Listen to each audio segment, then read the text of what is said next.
Semua terjadi dalam waktu yang singkat. Tubuh Klapang Ireng yang dadanya terkena telapak tangan Karebet yang dilambari Aji Hastodahono terdorong ke belakang hingga terbanting ke tanah dan tidak bangun lagi. Kini ia telah mati menyusul adiknya Klabang Ijo yang telah mati terlebih dahulu.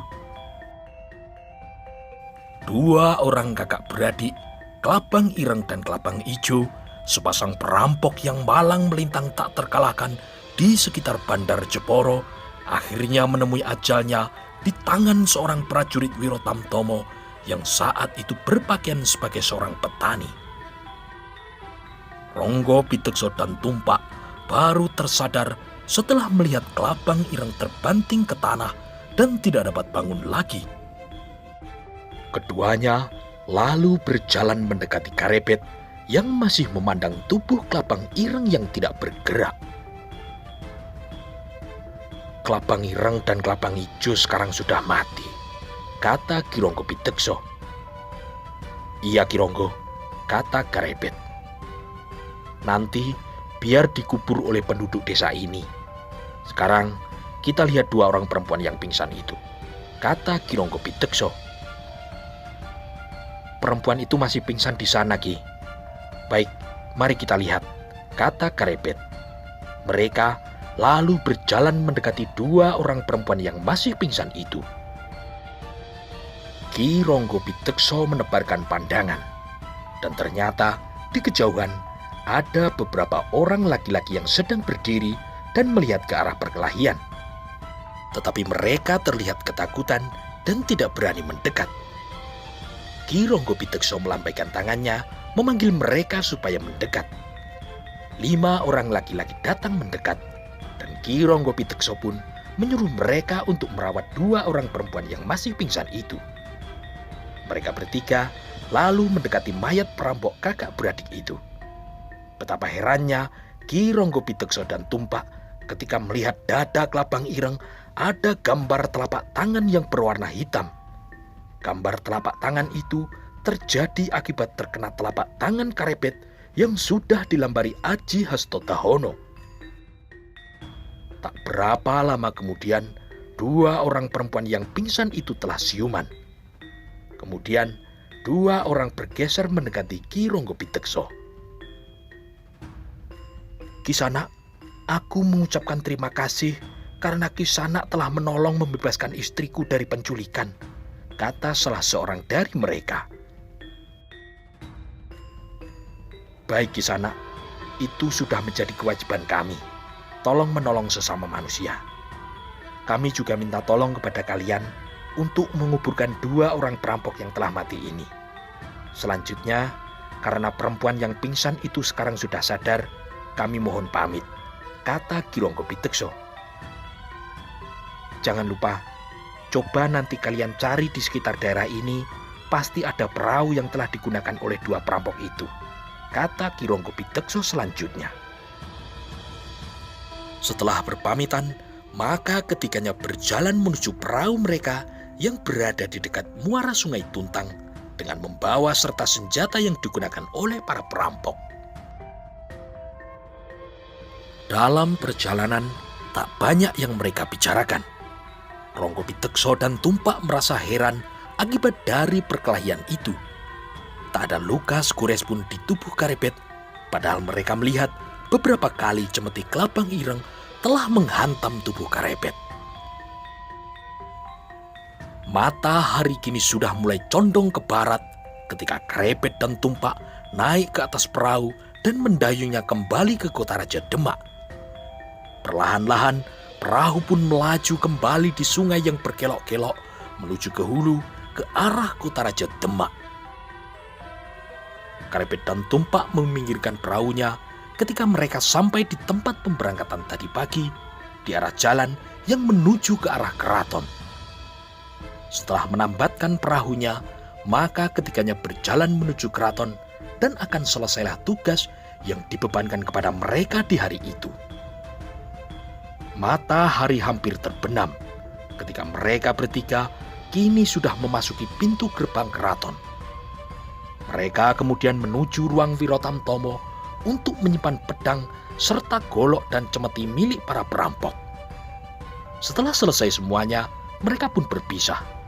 Tumpak pulang ke rumahnya, Karepet pun pulang ke dalam lor, sedangkan Ki Ronggo bergegas menuju dalam Suronatan untuk melaporkan hasil dari tugas yang diberikan oleh Tumenggung Suronoto. Ketika Ronggo Pitekso sampai di pintu dalam Suronatan, dilihatnya seekor kuda berwarna coklat, gagah, ditambatkan di tonggak sebelah pohon belimbing.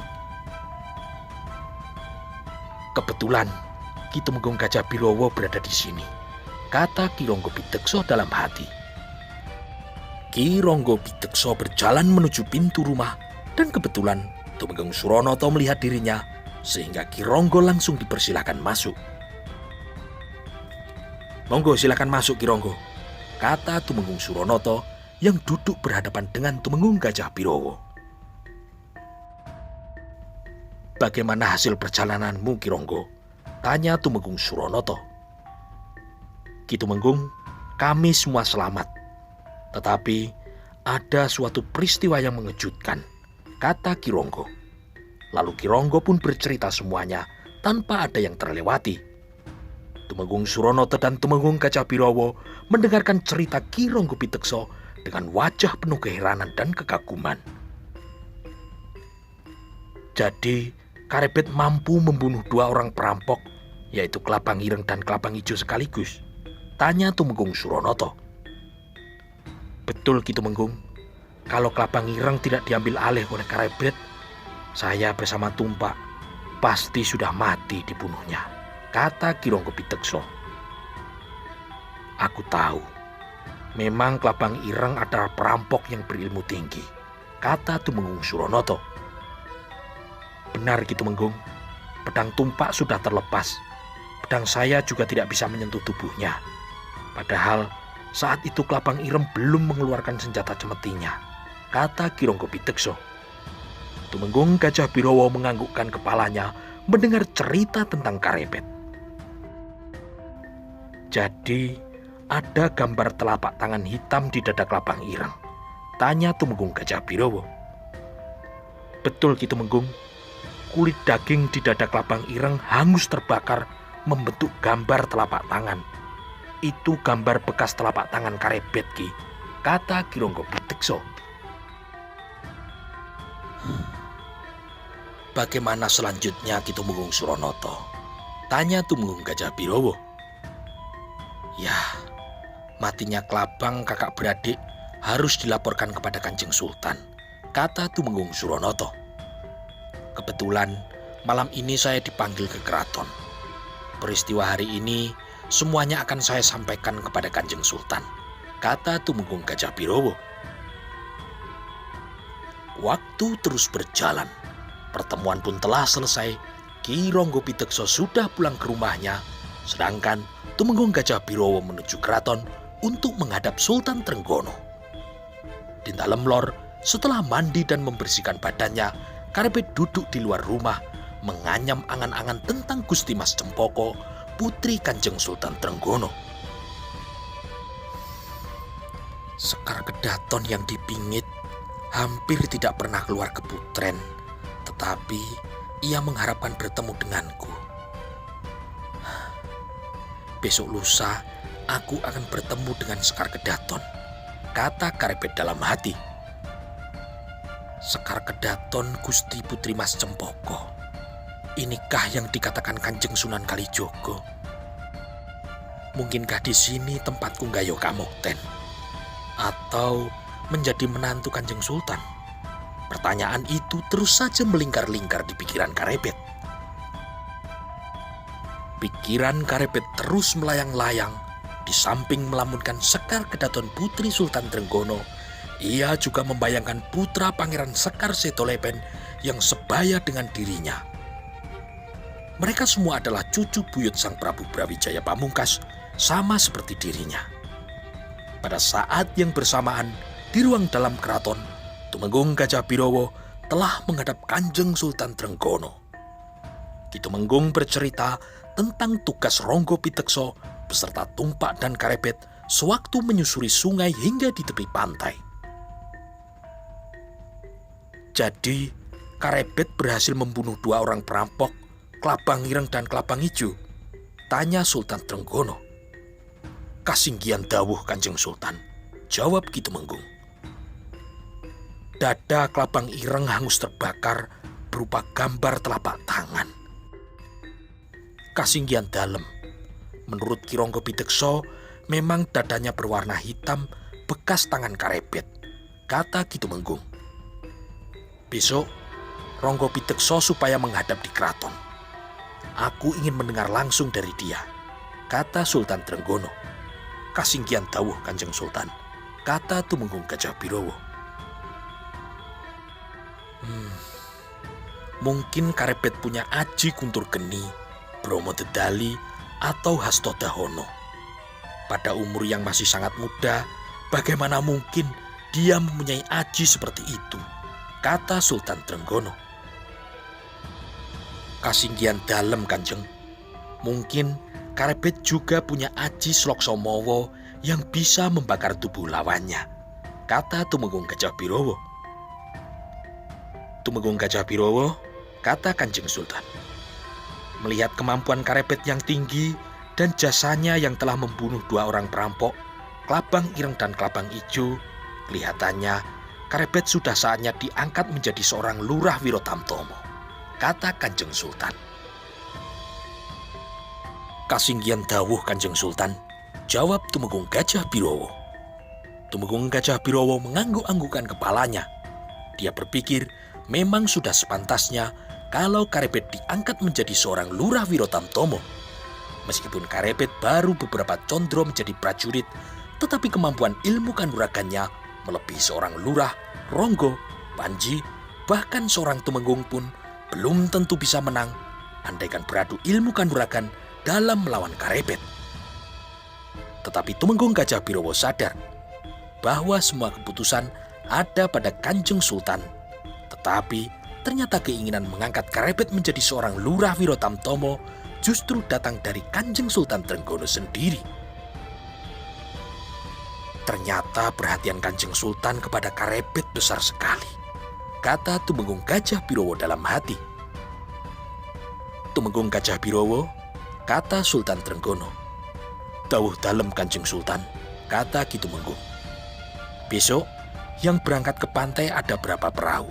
Tanya Kanjeng Sultan. Yang berangkat 7 perahu Kanjeng Sultan.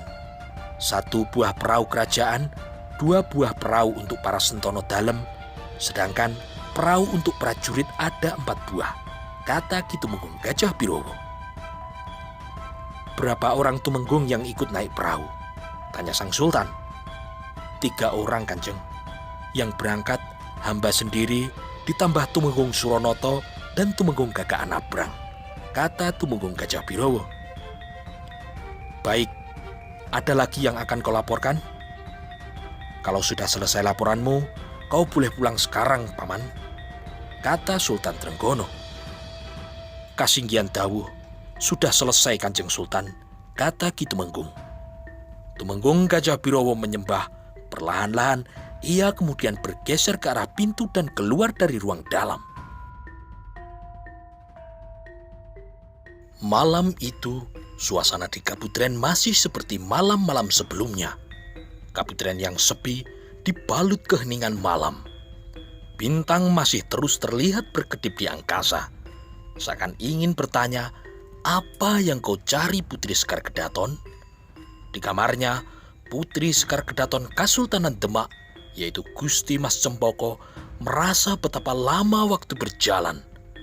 Malam pun serasa merayap amat lambat. Tinggal 2 malam lagi, aku bisa bertemu dengan Karebet, kata sang putri dalam hati.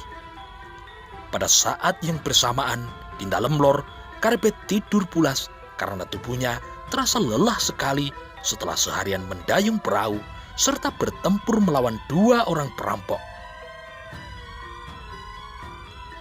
Waktu terus merayap. Di angkasa, bulan pun bersembunyi.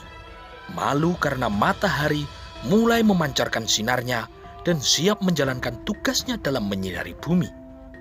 Pagi itu, Karebet bersiap untuk berangkat ke keraton. Dirapikannya pakaiannya, dan dengan langkah ringan, Karebet pun segera berjalan menuju ke keraton.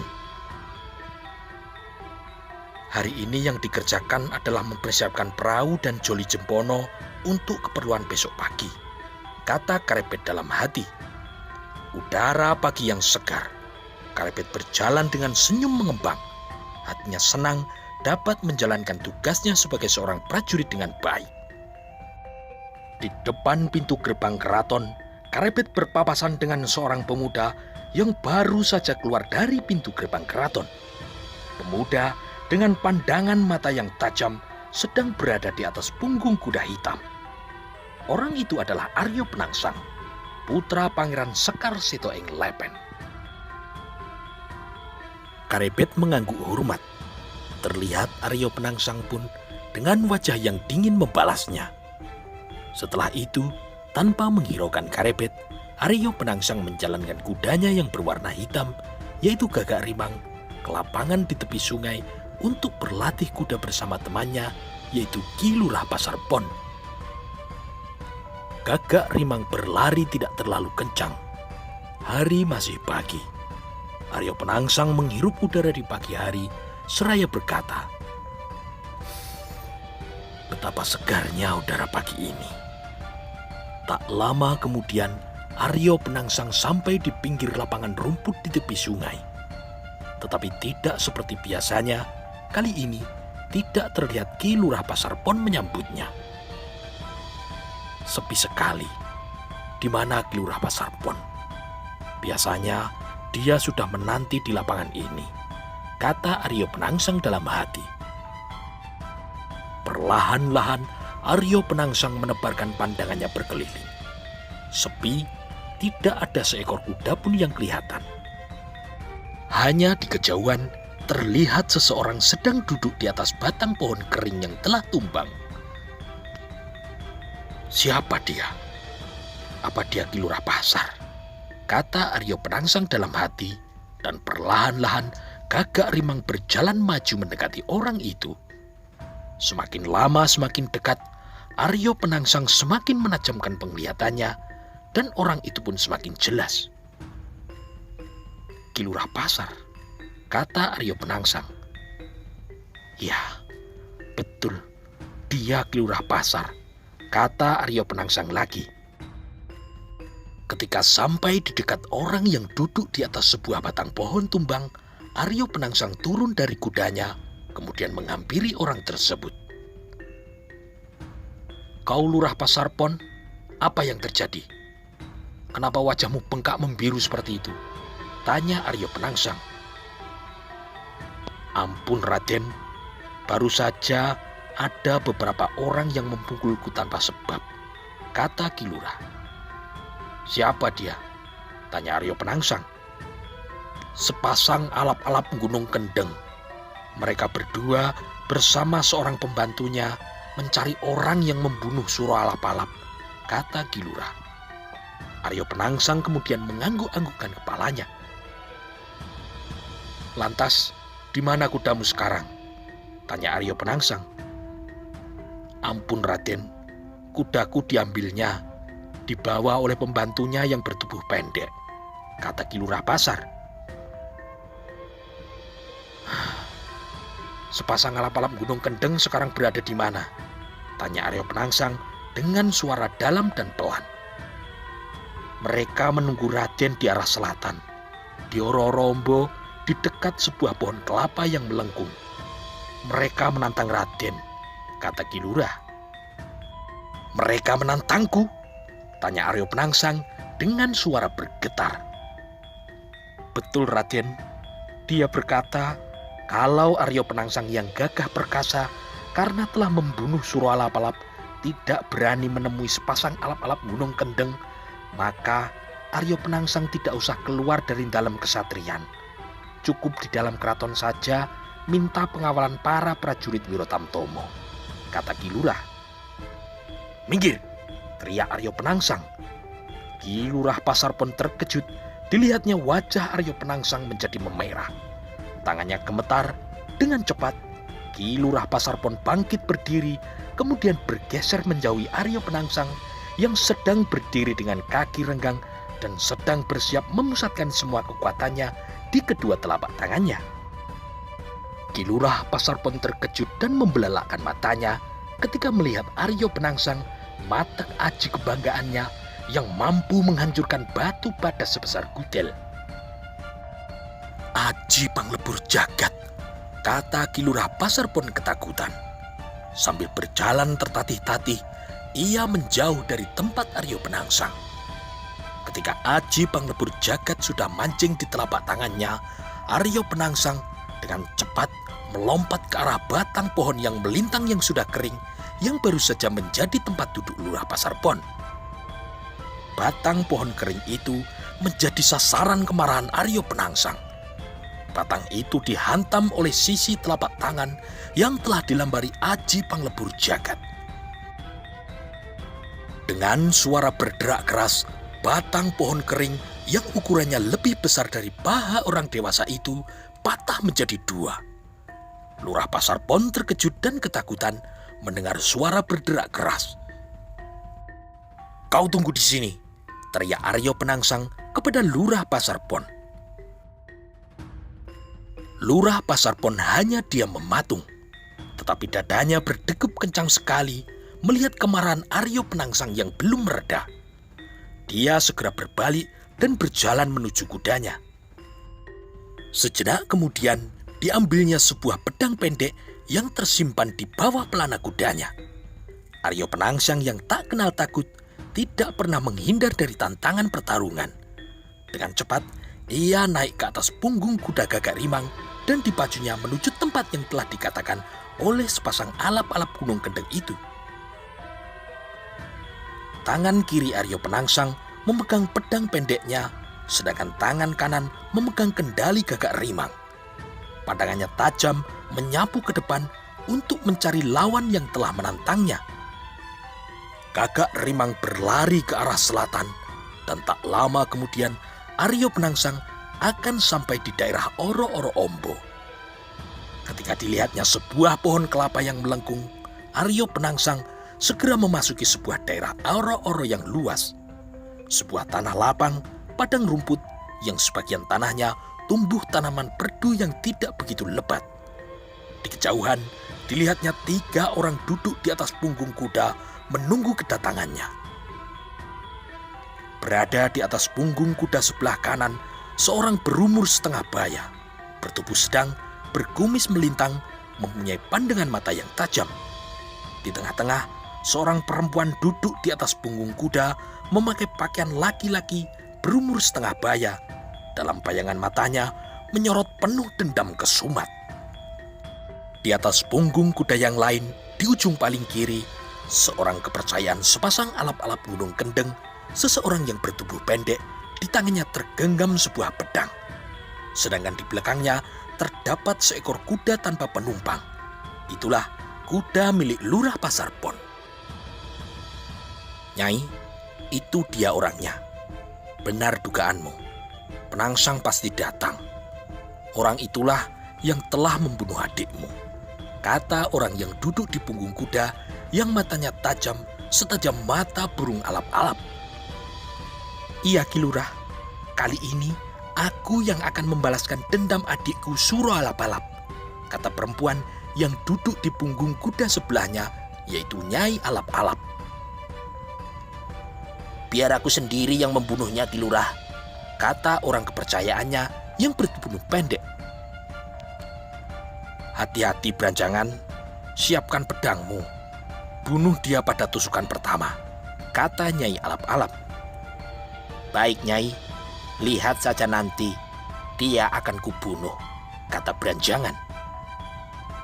"Hati-hati Manuk Kuntet, dia berilmu tinggi," kata Alap-alap kepada orang kepercayaannya, Branjangan, seseorang yang bertubuh pendek. "Tenang saja Ki Lurah, nanti dia akan bernasib sama dengan Jogoboyo Dusun Selur yang saya bunuh sepasar yang lalu," jawab Branjangan.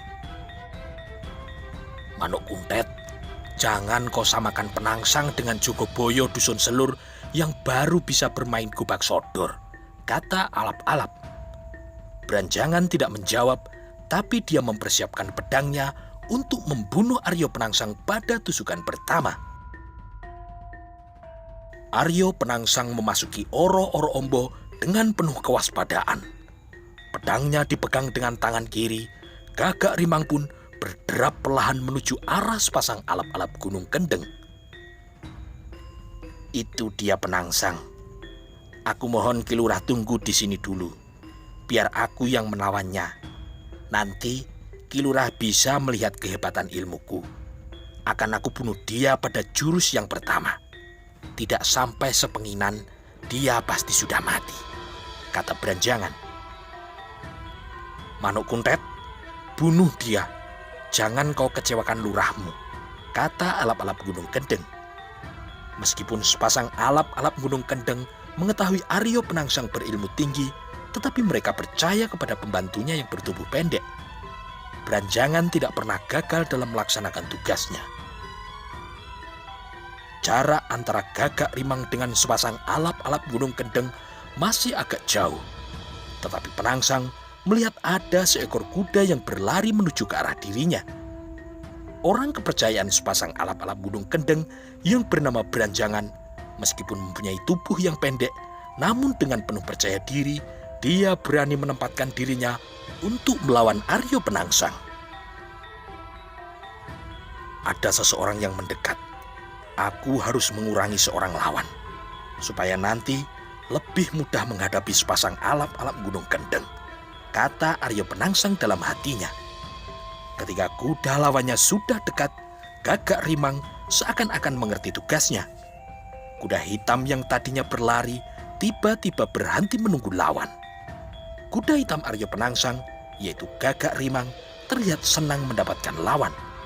Dia meringkik keras dan dengan tiba-tiba kuda itu berdiri tegak di atas kedua kaki belakangnya.